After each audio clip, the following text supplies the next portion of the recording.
Let's take a look at some different views of what these things are. Some people say, oh, it's the Biden administration setting up for some kind of false flag to trigger World War III. And does that hold any water? Well, I don't put anything past them at this point. They're so desperate to do something in this past month. Some people were claiming that they were coming from an Iranian warship off the East Coast. That doesn't seem to be the case. But it could be involved with some sort of false flag. Another theory, and I think this one holds a lot of truth to it, is that they're being used, they're known by the government, they're being flown by the government, and they're not being acknowledged by the government in order to later on justify restrictions on public access to airspace. Because the ubiquity of drones across the world is the major threat to military domination right now. And so, I read that, and sure enough, the very next day, I see Chuck Schumer proposing in the Congress a bill to restrict the low airspace that drones are flown in, to restrict that to government and military only. And I'm happy to say that Rand Paul stood up and got that bill stopped right away. So I think that was probably part of some of it. The FBI, the Department of Homeland Security, and the national security officers or officials like Jake Sullivan have been claiming they have no idea who's behind this activity, even though some have been seen over protected areas like U.S. military bases. And then Trump came out and said, listen, the government knows they know where they are, they know what they are, they know where they came from, they can trace them back, so they're just not telling us. And so here are some categories that I've put together of the nature of possible explanations. One is, are they dangerous? Well, a researcher that I respect a lot named Brandon Smith has written a good essay on it, and he said one of the things he pointed out is that large drones carry potentially more dangerous payloads than regular drones and are not likely to be civilian. The possibility that these drones were setting up for some sort of false flag assassination attempt on Trump is, I think, also very real. And Trump canceled. He had an upcoming trip to one of his golf courses in Bedminster, New Jersey, and he canceled the trip. And he said it just publicly. He said, I've been advised by my security team not to go there right now. And I think that was a really smart move. Is it a possible psyop to put fear into the population? Yeah, I think probably so. I don't know what exactly they intend to do with that, but it seems to be an ongoing program. The FAA has shut down considerable New Jersey airspace. So that's under the category of dangerous. How about dangerous and embarrassing? So another theory that seems to be hasn't been debunked yet, I think it has a lot of potential, is that they're trying to sniff out some kind of nuclear material that's gone missing as part of either dirty bombs or so-called suitcase nukes. They make these nukes now that literally will fit in a suitcase with about a kiloton potential.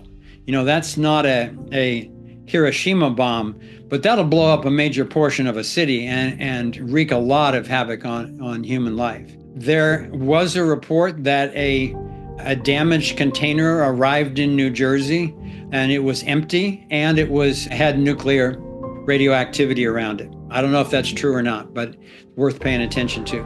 My next category is deceptive. Stephen Greer says that this could be the beginning of a government distraction, a false flag operation like the one that he's been predicting for decades, like the one that Wernher von Braun told him about, that a certain type of false flag would be using Project Bluebeam, where they've mastered the projection of holographic images into space that makes them look very real, and they can accompany them with sound and make it look like an invasion of UFOs or something like that. So Stephen Greer just came out recently in an interview and said what he thinks this is a distraction from the next wave of disclosure that is coming. And a bunch of people that I respect agree with him that there is a major document release that is happening supposedly before Trump's inauguration. And it's convenient for Stephen to say this, whether it's true or not, because he's just premiered his next film called Battle for Disclosure, which I highly recommend you watch. And it's got a bunch of new whistleblower interviews in there talking about, firsthand experience of the ships closing down nuclear silos on Air Force bases and things going on up in Antarctica and crashed craft and bodies recovered and that type of stuff. So I highly recommend that, Battle for Disclosure. Okay, another person I respect a lot in this area is Danny Sheehan, a longtime friend. He was also in Thrive One talking about this topic.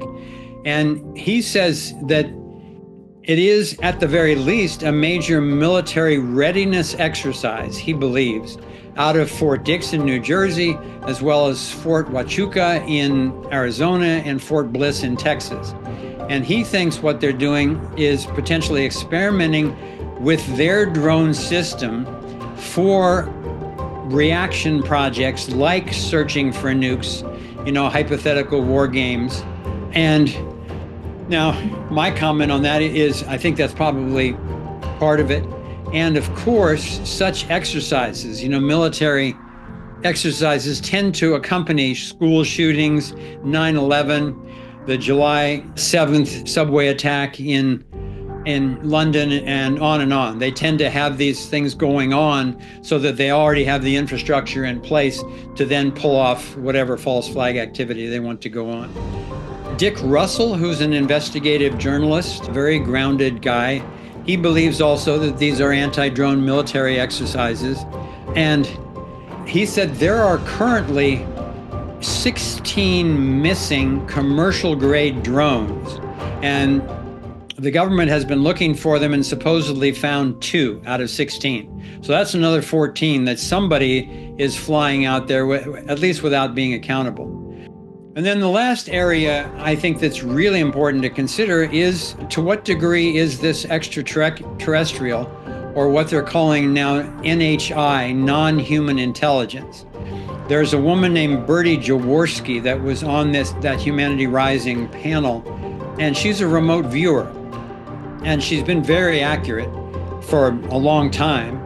And she said that what she detects is both military and NHI and non-human. And she says that the sense that she got from the non-human was that they are very concerned about what they call the broken connection of human beings with our planet. And I can't argue with that. I think that that's a lot of what's starting to be corrected. But this is a particularly dangerous time, as there are some forces who have their reputation, their money, their power, their staying out of jail, and on, based on not getting Trump and the Dream Team into power, where they're going to start disclosing a lot of this stuff on assassinations, on censorship, on child trafficking, and on. So I think one sobering realization that I'm reminded of with this whole drone thing is that there's usually more than one thing going on with an operation this